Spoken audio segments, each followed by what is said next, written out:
mercy makes us one family. And this is Salita ng Diyos, ang ating gabay. Today is Tuesday, July 21, 2026 of the 16th week in Ordinary Time. Many people say family is everything. But the truth is, no family is perfect. Every family experiences misunderstandings, hurt feelings, and disappointments.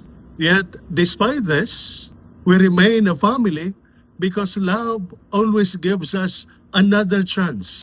In today's first reading, taken from the book of the prophet Micah, chapter 7, verses 14 to 15 and 18 to 20, the prophet Micah reminds us that our God is a God of mercy.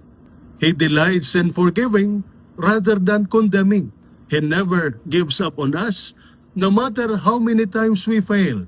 If God is so patient with us, we should also learn to be patient and forgiving with one another.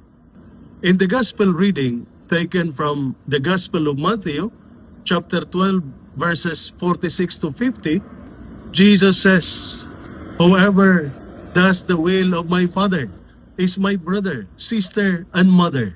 Jesus is not rejecting his family. Rather, he teaches us that the family of God is built not only by blood, but by faith and obedience to God's will. The question for us today is simple. Does my family experience God's love through me? Am I quick to forgive? Am I patient? Do I bring peace into my home?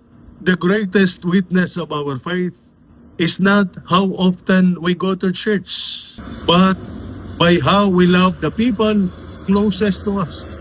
If we belong to God's family, our homes should be the first place where His mercy is seen. Today, let us ask the Lord to make us instruments of His forgiveness, peace, and love in our families. After all, the family that prays together, forgives together, and loves together grows closer to God together. And this is Salita ng Diyos, ang ating gaway. Let us pray. Lord God, thank you for making us members of your family. Teach us to forgive as you forgive, to love as you love, and to welcome others with compassion and love. May our homes become place of peace, our hearts become instruments of reconciliation, and our lives reflect the love of our Father in heaven, through Christ our Lord. Amen. And may the Almighty God bless you and your family, the Father, the Son, and the Holy Spirit. Amen.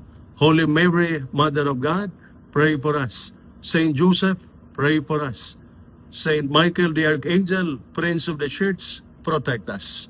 Amen.